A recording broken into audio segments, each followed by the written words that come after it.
Pagi semuanya. Silakan, Pak. Oke, baik Bapak Ibu sekalian, hari ini saya akan sharing satu firman Tuhan yang mungkin kita udah sering dengar gitu ya, atau dulu pernah kita dengar, tapi udah lama kita nggak mendengar, yaitu tentang pernikahan. Ya, nah saya berikan judul, kita punya topik adalah pola perceraian zaman now. Ini lagi hot issue di seluruh dunia, Bapak Ibu. Di Indonesia juga tiap hari kita mendengar ya gugatan perceraian dan segala macam. Dan kebetulan yang muncul yang kita dengar di sosial media adalah orang yang selebritis.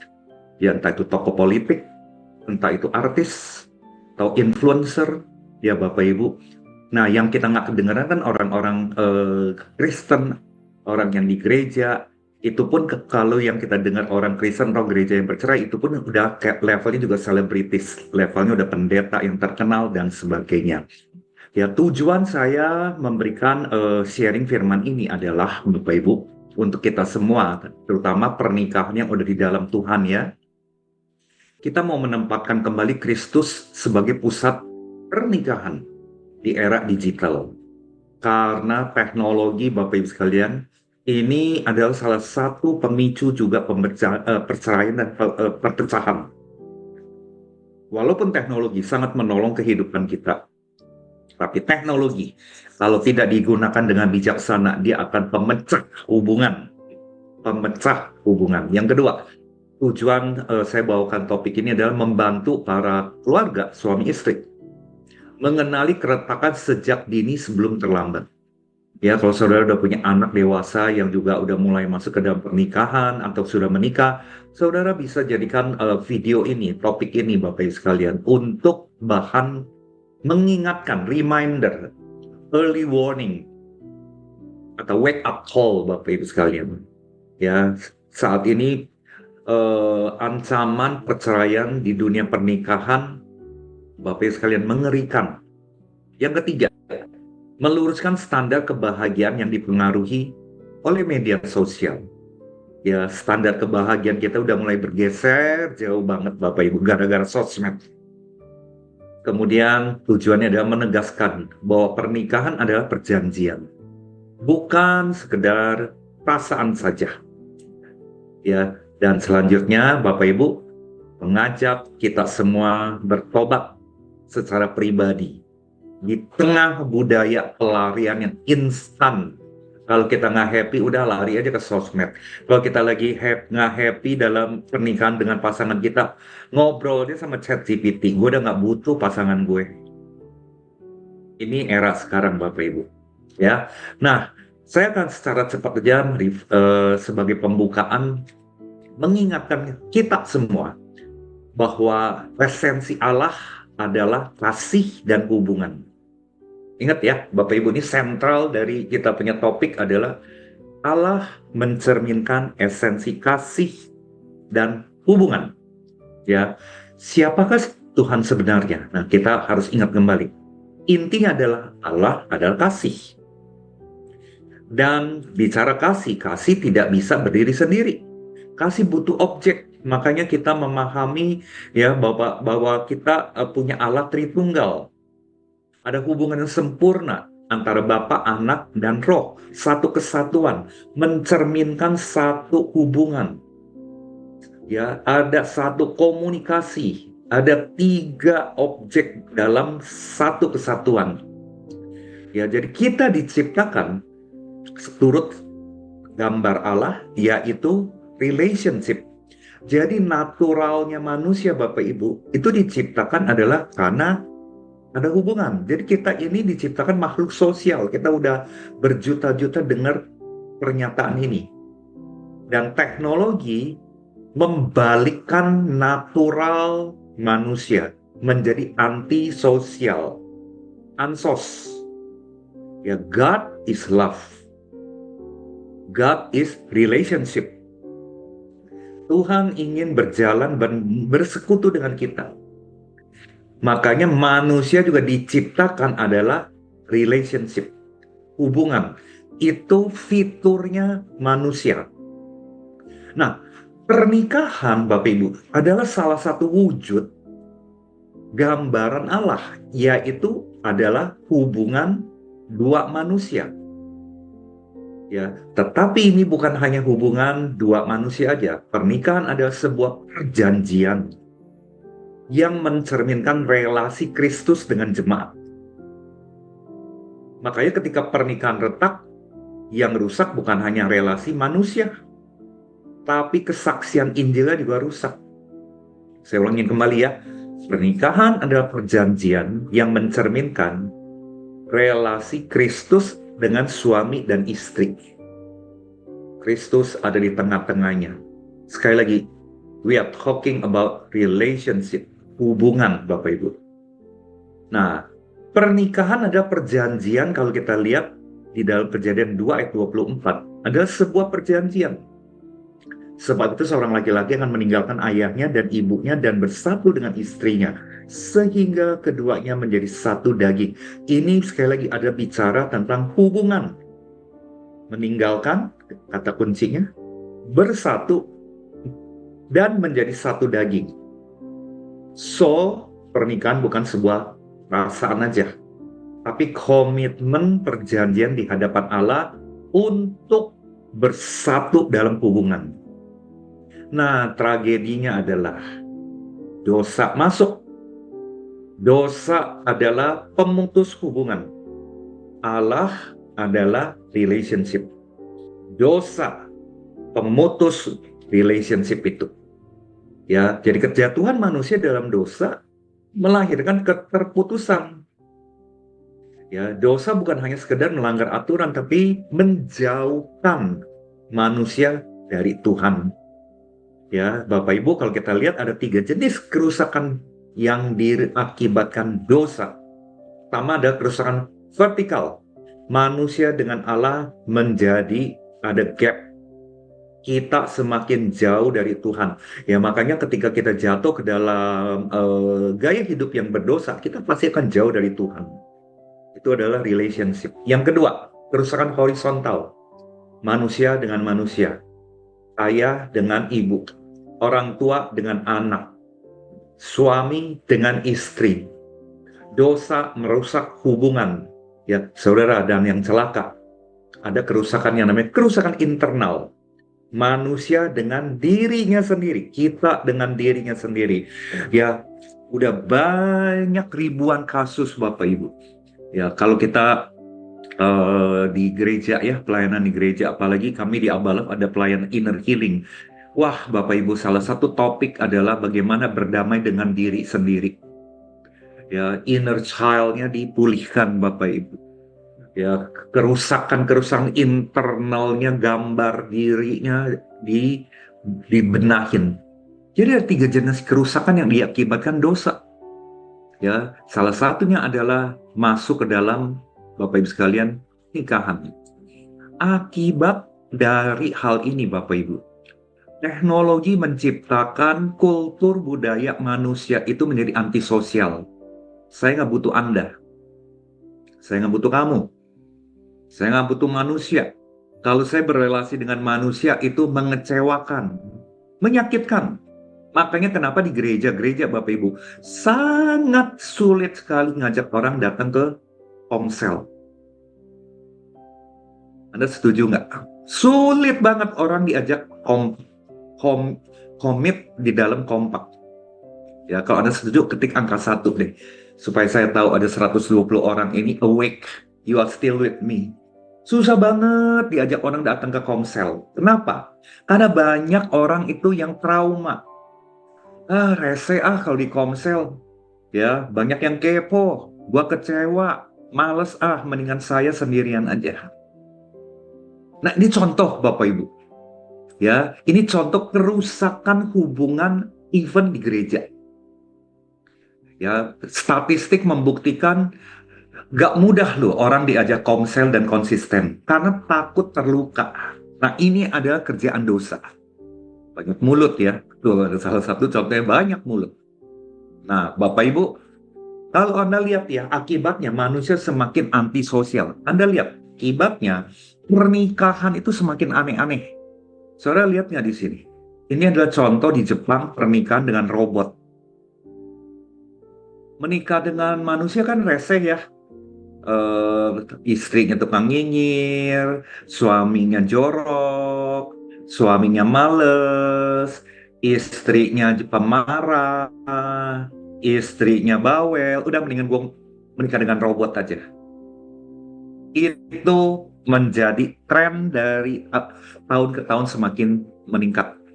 Kalau dengan robot kan nggak mungkin cerai. Robotnya rusak ya saya beli robot yang baru. Anda lihat ya fenomena sekarang Bapak Ibu. Ini semua adalah apa? Broken relationship, hubungan yang rusak akibat dosa. Dan ini semakin meningkat dosisnya, semakin meningkat variasinya. Nah, Bapak Ibu Anda lihat lagi. Ini foto-foto orang menikah dengan robot. Ya, karena robot bisa diajak ngobrol, robot itu bisa mengerti perasaan kita. Saudara nggak percaya, saudara ketik di chat deh. Walaupun palsu ya Bapak Ibu ya, human touch-nya nggak ada. Jadi kalau menikah itu hanya cari perasaan, Anda bisa dari robot. Robot itu bisa menyenangkan, robot bisa menjawab. AI bisa menjawab berbagai pertanyaan. AI bisa memenuhi apa yang kita inginkan dari sisi feeling. Maka dari awal tadi saya katakan pernikahan itu bukan hanya sekedar perasaan Bapak Ibu, tapi adalah sebuah perjanjian bangun hubungan di mana Tuhan adalah jembatannya. Ya, saudara semakin mengerikan, saudara lihat dunia semakin aneh. Nah, di sebelah gambar kanan ini pernikahan, saya nggak tahu di gereja apa nggak. Kalau lihat dari latar belakang ini di gereja disaksikan Bapak Ibu sekalian oleh jemaat. Mungkin ini juga diberkati kali oleh pendetanya. Ya cantik, oh cantik, udah pasti. Ya, dan cantiknya tidak lekang. Kalau dengan manusia bisa keriput. Pasangan saudara bisa keriput, Bapak Ibu sekalian. Dan kalau mau kenceng, duitnya mesti ratusan juta. Suaminya punya duit nggak? Supaya istrinya cantik melulu. Kalau robot, sekali beli, cantik forever. Tapi Bapak Ibu ini semua betul-betul menentang hukumnya Tuhan. Menentang hukum Allah. Nah, jadi fokus iblis adalah apa? Perpecahan. Fokusnya iblis adalah yang belum menikah, lu jangan nikah deh. Lu nikah sama robot, sama chat GPT udah cukup. Atau boleh deh kamu gak usah nikah lah. Ya kalau hasrat dari seksualnya kamu muncul ya kamu jajan aja. Kamu nggak usah menikah. Menikah itu pusing, penuh dengan luka. Ya. Jadi sifat Allah tuh ingin menyatukan, salah satu lewat pernikahan. Sifat iblis memecah belah. Jadi strategi utama iblis adalah memasukkan keraguan-raguan. Aduh, kalau saya nikah bagaimana ya? Menimbulkan kebencian, menimbulkan curigaan. Suami, istri saling curiga. Merusak jalinan hubungan yang merupakan blueprint dari Allah di bumi ini. Tapi dirusak oleh iblis. Ya, makanya saudara, saya seringkali lihat ya pernikahan yang mewah gitu ya, ngabisin duit miliaran gitu Bapak Ibu. Baru beberapa hari ini kita lihat pernikahan salah satu Crazy Rich di Indonesia menghabiskan katanya ya, saya nggak tahu ya 100 miliar Bapak Ibu. Uang resepsinya, uang pesta. Padahal tantangan utamanya adalah setelah resepsi. 10 tahun, 20 tahun, 30 tahun, 40 tahun ke depan. Sanggup nggak, lebih dari 100 miliar ya, sanggup nggak mereka menjaga hubungan itu? Ya, pernikahan yang ngabisin miliaran rupiah itu hanya show, hanya pertunjukan Bapak Ibu.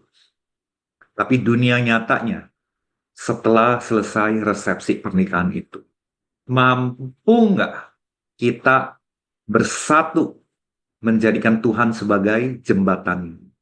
Ya, nah kenapa Tuhan benci perceraian? Saudara pasti udah banyak dengar. Ini saya hanya mengulangi lagi ya. Maliaki 2 ayat 16 dikatakan, sebab aku membenci perceraian. Perceraian merusak perjanjian yang sudah dibuat manusia dengan Allah.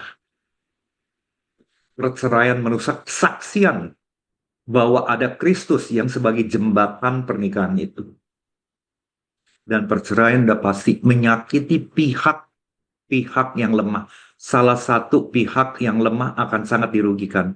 Ya, saudara, berita terakhir seminggu ini, ya, saudara, salah satu tokoh politik ya bercerai, diceraikan oleh istrinya karena selingkuh sana, selingkuh sini ya. Saudara tahu dong pasti siapakah itu ya.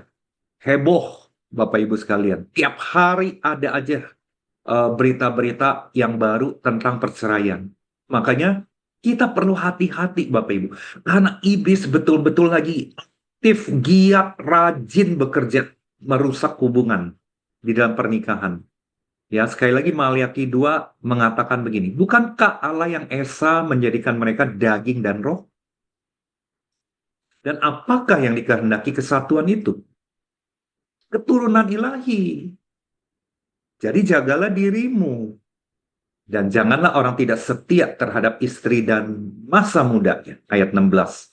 Sebab aku membenci perceraian. Nah, Bapak Ibu, jadi sekali lagi, pernikahan adalah sebuah jembatan perjanjian. Saya ulangi ya, pernikahan adalah jembatan perjanjian yang dibangun Allah untuk menyatukan dua kehidupan. Makanya pernikahan bukan gaya princess dan prince, Bapak Ibu, ala Disney. Itu hanya mimpi, halusinasi.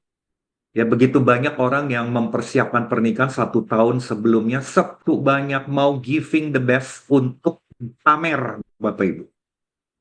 Di resepsi, ngabisin uang yang begitu banyak. Tapi esensinya mereka tahu nggak? Bahwa pernikahan adalah satu wujud Allah menyatukan dua kehidupan di mana Allah adalah jembatannya. Ya, kalau jembatan ini retak, Bapak Ibu sekalian, kalau Yesusnya nggak ada, maka hubungan akan retak. Ya, dan celakanya banyak pernikahan, bahkan pernikahan Kristen, runtuh karena jembatannya nggak dirawat. Karena Kristusnya tidak hadir. Sibuk masing-masing. Nah, saudara, kalau saudara perhatikan, perceraian di Indonesia, ya, secara cepat ini grafiknya dari waktu ke waktu semakin tinggi. Semakin banyak. Ini data statistik 2022, 2025 itu udah meroket tinggi, Bapak Ibu. Ya, saya belum dapat data resminya deh. Nah, kita coba akan belajar ya, akibat teknologi. Bagaimana cara iblis kerja. Dia mau merusak hubungan ini. Yaitu lewat perceraian. Kita akan belajar 7 jenis pola perceraian zaman now. Dan ada satu jenis lagi, ya, itu saya sebutnya soft divorce ya Bapak Ibu ya. Perceraiannya masih halus gitu loh. Ya, yang semakin banyak variasinya. Nah, jenis perceraian yang pertama adalah bercerai karena alasan rohani. Keren ya Bapak Ibu. Keren ya Bapak Ibu sekalian. Aduh, kita daripada saling menyakiti ya, nggak baik loh. Kamu terluka, saya terluka. Sehingga kita nggak bisa fokus ke Tuhan. Kamu juga nggak bisa fokus ke Tuhan.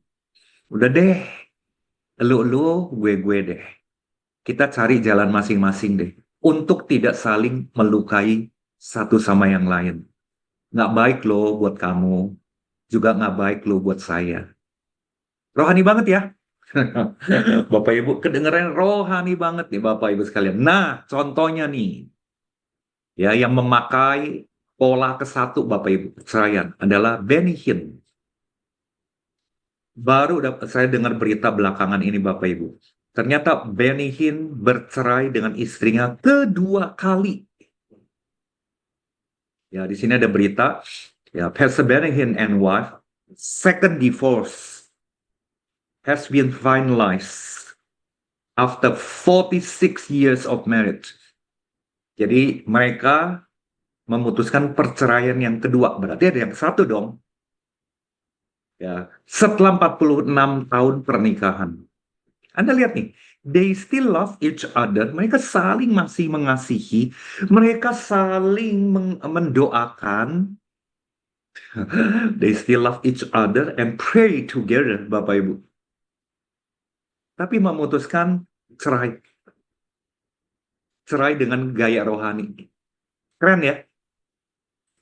Nah, jadi ini salah satu contoh. Ini kurang terkenal apalagi. Saya mau tanya, saudara, mungkin pelayanan Benny Hinn ya Bapak Ibu dibandingin kita-kita. Aduh, nggak ada artinya kita-kita ini. Ya, pelayanannya Benny kan spektakuler ya. Asumsi kita, dia pasti mengasihi Tuhan banget dong. Roh Kudus bekerja banget dong dalam hidupnya. Aku cerai. 46 loh.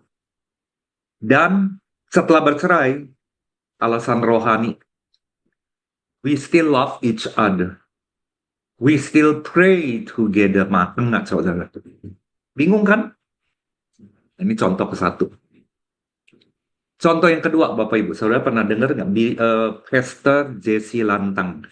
Ini saya munculkan karena dia ada di sosial media ya. Kalau sosial media berarti kan udah publik. Jadi saya tidak sedang bergosip, Bapak Ibu. Tapi ini tujuannya untuk menunjukkan betapa iblis itu bekerjanya semakin spektakuler. Ya, dia adalah pendeta, Bapak Ibu, aktif. Khotbah-khotbahnya sangat menarik. Dan dia bilang, Tuhan tidak suka perceraian, tapi Tuhan sayang sama orang yang bercerai. Gimana menurut saudara? Ya, ini bungkusan rohani ya. Ya, dikontraskan begitu ya. Nah, ini adalah di dalam salah satu podcastnya Daniel, dia cerita tentang hal ini. Nah, pola yang kedua, pola zaman now, yaitu adalah uang dan kuasa. Misalnya istrinya lebih kaya, Bapak Ibu, keluarganya lebih kaya, suaminya dari keluarga yang lebih sederhana, Bapak Ibu sekalian. Tidak sepadan dalam pernikahan. Maka Bapak Ibu kalau ada perbedaan-perbedaan, uang sangat berbicara. Ya, sudah banyak ya kita lihat kasus-kasus kayak begitu. Jadi perceraian itu adalah adu kuat karena pengaruh uang dan kuasa. Atau suami pinter, istri lebih pinter cari uang. Suami penghasilannya minim sekali. Waduh, di situ uang yang bermain Bapak Ibu. Nggak ada gunanya ya kamu suami ya. Apalagi suaminya cuma di rumah, ngasuh anak, ngasuh rumah tangga, ngurusin rumah tangga, istri yang kerja. Ada kan ya kayak begitu? Menurut Bapak Ibu banyak nggak? Istri yang bekerja, suami yang mengurus rumah tangga. Banyak nggak sih menurut Bapak Ibu? Boleh nggak ketik pizza? Ya kalau mereka seperti itu, nah ada satu persepsi pasti dari wanitanya. Lu fungsinya apa? Suami fungsinya apa? Oh saya yang melahirkan anak, saya yang ngurus anak, saya yang cari uang. Kamu apa fungsinya? Akhirnya karena uang dan kuasa, Bapak Ibu, terjadi perceraian. Banyak ya? Nah, banyak ya Bapak Ibu sekalian. Dalam kesesakan pernikahan, walau terlihat tidak ada jalan, maka oke. Jadi ini pola-pola yang saya yakin semakin banyak. Banyak wanita kan sekarang dikasih kesempatan yang seluas-luasnya di Indonesia untuk berkarir, berkarya ya. Wanita banyak yang luar biasa, Bapak Ibu. eh Mereka punya kemampuan segala macam dalam cari uang. Dan kalau menikahi pria yang tidak tahan banting, anak mami, lembek, mentalnya mental strawberry, Bapak Ibu sekalian, dapat istri yang powerful, ya bisa cari uang, pinter, Bapak Ibu, pinter ngomong, ekstrovert. Kalau Kristus bukan menjadi jembatannya, selesainya cepat, Bapak Ibu. Hati-hati, yang saudara punya anak, ya hati-hati Bapak Ibu sekalian. Jadi pernikahan hanya karena show off aja. Karena udah nggak cocok, udah deh kita cerai deh. Ini yang terjadi. Yang ketiga, pelarian dan pengkhianatan. Ini banyak sekali ya. Bapak Ibu ini dari zaman dulu juga banyak. Pelarian terhadap wanita lain, mengkhianati pasangannya, berselingkuh, ya nggak jujur. Ini kan semua bicara relationship. Saya kasih Bapak Ibu contoh ya. Saudara lihat gambar ini deh. Siapa yang udah pernah lihat gambar ini? Pernah baca? Ini pendeta lu Bapak Ibu. Kebetulan video ini direkam karena si suami terlalu sering lakukan KDRT terhadap istri. Menggunakan pentungan besi ya Bapak Ibu. Ini pendeta nih. Ya, Bapak Ibu pernah lihat ya. Dan saudara ini dipolisikan, tapi ternyata nggak jadi di penjara. Saudara lihat ya, aduh luar biasa kan. Pendeta lu saudara, pimpin gereja lu. Ada jemaatnya lu Bapak Ibu. Oke, kita tidak hakimi siapa-siapa. Kita hanya perlu belajar bahwa ini cara kerja iblis merusak hubungan. Nah, kemudian pola yang keempat Bapak Ibu, salah satu nggak bertumbuh. Si suami bertumbuh banget dalam rohani. Istri cuma ibu rumah tangga yang sederhana, keluar rumah aja nggak mau. Hanya kerjaannya di dapur, ngasuh anak, ngeberesin rumah. Nggak sepadan Bapak Ibu sekalian. Suami pengen terekspos di luar, bergaul. Istri introvert habis. Introvert level dewa, maunya di rumah doang. Nah akhirnya si suami melihat, kok gitu ya istriku ya. Dan ketemulah wanita di luar yang ceria, ngomong nyambung, ngomong apapun, connect, bisa diajak hahaha hehe. Istrinya urusannya hanya dapur, ngurusin anak, ngebersihin rumah. Agak mirip ART Bapak Ibu. Akhirnya nggak tahan, nggak nyambung, komunikasi dingin, bercerai. Contoh lagi, ya Bapak Ibu sekalian ya, bertumbuh di dalam karir juga. Ya seperti contoh tadi ya saya ya, istrinya pertumbuhan karirnya dahsyat, suaminya berhenti, macet tumbuhan. Jadi nggak seimbang, tidak sepadan. Ini juga pola terjadi perceraian sekarang. Nanti saya akan jelasin yang nomor 4 ini ya Bapak Ibu, dengan era perceraian atau pernikahan zaman now di kantor-kantor. Ya, karena saya banyak berurusan dengan klien saya ya di dalam dunia kerja, Bapak Ibu. Saya banyak dengar cerita-cerita itu. Nanti saya akan jelaskan di bagian akhir. Yang kelima, terlalu banyak diam. Nah ini nih Bapak Ibu, ini silent killer. Ini adalah tidak bercerai, serumah, bahkan saat masih satu kamar, tetapi secara fisik, secara jiwa udah pisah. Gue, nggak usah banyak ngomong. Suami cari uang, kasih uang ke istri untuk buat anak, buat keluarga, untuk kehidupan sebulan.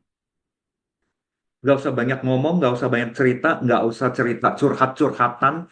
Lu jalanin gue aja. Kalau kita ngobrol 5 menitan kita bisa berantem. Jadi banyak sekali luka, masalah yang tidak diselesaikan. Ini adalah fenomena sampah di balik karpet. Ya, sampahnya nggak dibuang, di permukaan karpet kelihatannya bersih, tapi sampahnya itu ada di bawah karpet. Karpetnya dibuka, bau busuk. Ini banyak sekali di pernikahan Kristen.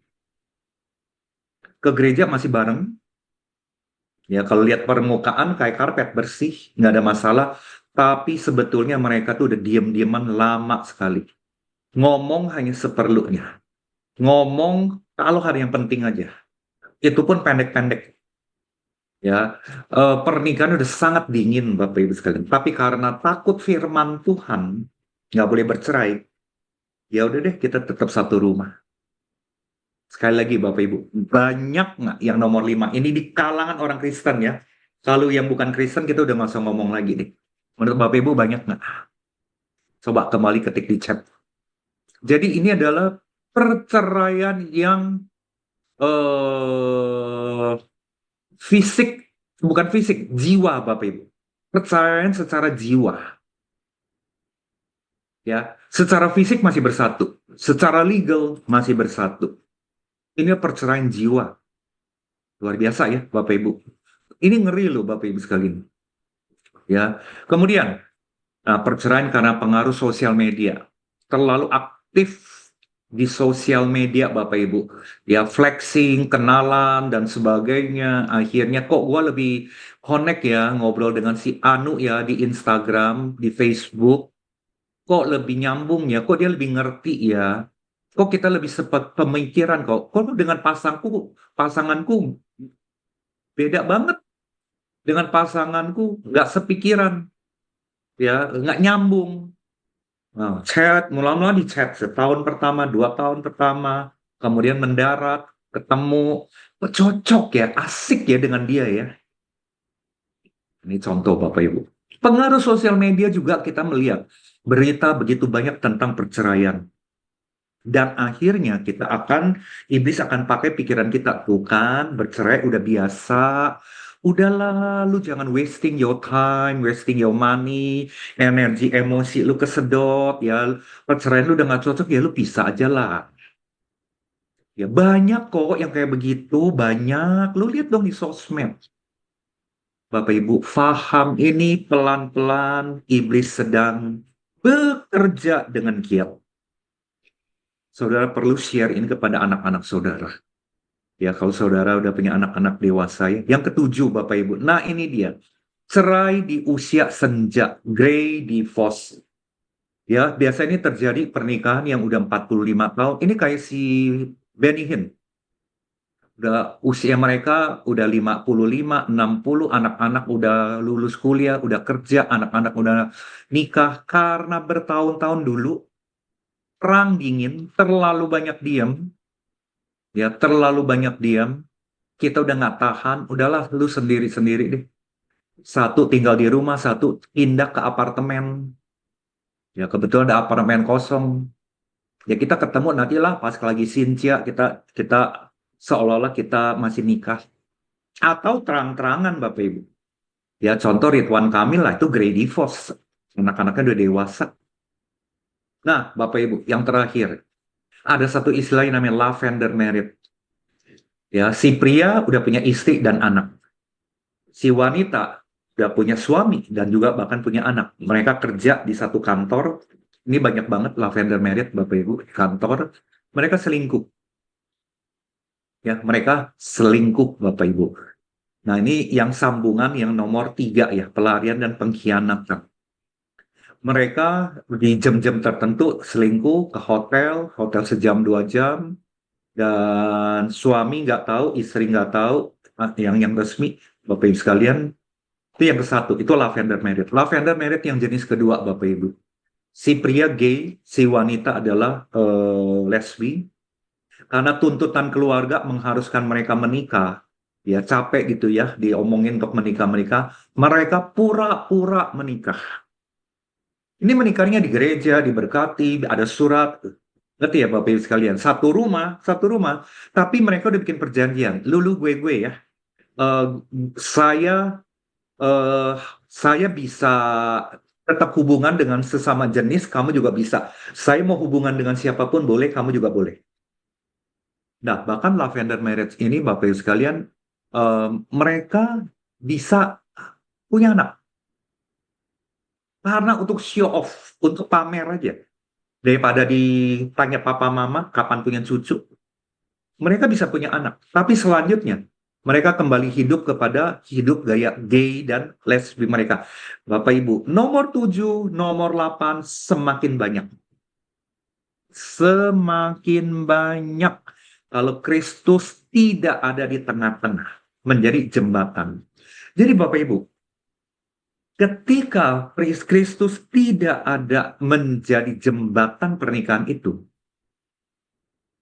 maka iblis yang masuk. Setuju nggak saudara?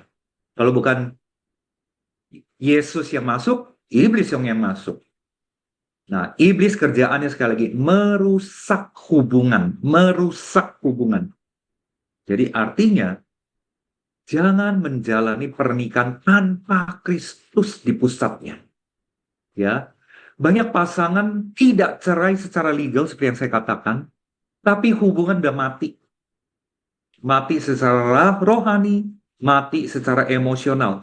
Bahkan Bapak Ibu di gereja kita juga sering ngeliat ya, datang gereja ya udah suaminya nggak ada, istrinya nggak ada.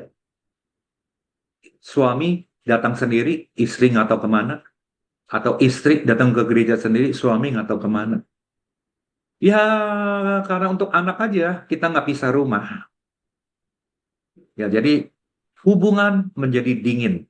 Nah, poin yang saya mau sampaikan yang paling penting, ini untuk mengingatkan kita kembali bahwa Kristus adalah jembatan pernikahan dan Kristus adalah pemulih. Ya, Efesus 5:31-32 kita udah sering dengar. Sebab itu laki-laki meninggalkan ayah dan ibunya dan bersatu dengan istrinya sehingga keduanya menjadi satu daging. Rahasia ini besar, tapi yang aku maksudkan ialah hubungan Kristus dan jemaat. Jadi esensi Bapak Ibu, pernikahan itu bukan hanya suami dengan istri, tapi esensi utamanya adalah Kristus Bapak Ibu sekalian yang sedang menjalankan blueprintnya dia, membangun kesatuan. Kristus datang untuk memperdamaikan. Dan Kristus berdiri di tengah jembatan yang tegak. Ya, jadi saya nggak tahu saudara firman hari ini bicara kepada kita khususnya siapa. Di sini ada 148 orang. Dan Tuhan ingatkan kita apa dalam hal ini Bapak Ibu. Jadi pernikahan itu nggak runtuh karena badai besar. Ada tapi jarang. Kan? Tapi pernikahan runtuh ketika Kristus tidak lagi menjadi fondasinya. Nah, buat hubungan pernikahan yang udah dingin, Bapak Ibu, kabar baiknya. Kristus selalu siap memulai dari awal lagi dengan Anda kalau udah dingin. Bahkan jika hati Anda sudah lelah, dingin, atau retak, dialah yang memulihkan apa yang manusia tidak bisa perbaiki. Saya udah banyak sekali dengar Bapak Ibu, ya hubungan dingin yang sudah belasan tahun, puluhan tahun bisa dipersatukan kembali. Asal kita mengalami Kristus. Ya, mengalami Kristus Bapak Ibu, bukan mengalami iblis. Jadi hari ini mari kita berkata, Tuhan, pulihkan hatiku. Pulihkan rumah tanggaku. Mulai dari saya. Nah, Bapak Ibu sekalian, sebelum saya serahkan kepada host, kembali saya mau ajak kita, yuk kita berdoa Bapak Ibu. Saya minta saudara tutup mata semua. Saya berikan saudara 2-3 menit saudara dialog dengan Tuhan. Tuhan, Engkau mau bicara apa? Engkau ingatkan aku apa? Bahkan Tuhan, Engkau menegur aku apa? Saya ingin setiap orang, Bapak Ibu, duduk, diam. Kalau saudara berbaring di ranjang, bangkit dari ranjangmu, duduk di kursi. Kita mau fokus, Roh Kudus bicara pada kita.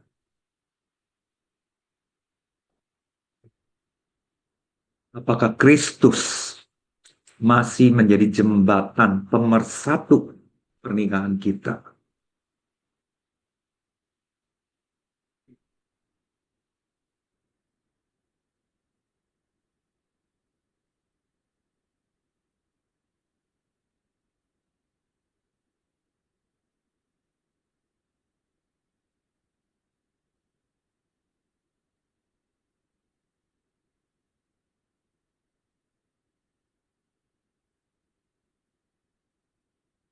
Nyatakan juga komitmen Bapak Ibu dalam doa. Buat saudara yang pernikahannya juga baik-baik saja, saudara juga bikin komitmen Tuhan, aku tetap mau jaga jembatan ini Tuhan. Jembatan itu adalah Engkau Tuhan. Buat saudara yang jembatannya udah rusak dan putus, saudara tidak ada kata terlambat. Yesus setiap saat mau memulihkan saudara. Saudara juga bertobat dan saudara confess, ambil komitmen saudara mau mengalami Kristus setiap hari untuk memulihkan jembatan ini. Silakan saudara berdoa, doa komitmen.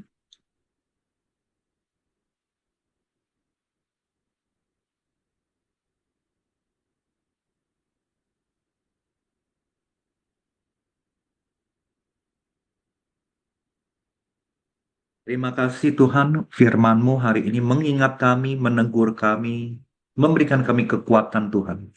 Untuk menyadarkan kami bahwa pernikahan kami dibangun dengan fondasi Engkau Tuhan. Kristus adalah jembatan kami dengan pasangan kami. Tuhan, kami mau ambil komitmen Tuhan. Kami terus mau melekat kepada pokok anggur. Supaya kami Tuhan mendapatkan perekat dalam pernikahan kami. Terima kasih Tuhan, kami serahkan seluruh teman-teman hari ini juga ke dalam tangan. Dalam nama Yesus, setiap orang yang sudah ambil komitmen, mari kita katakan amin. Ya, saya serahkan kepada host.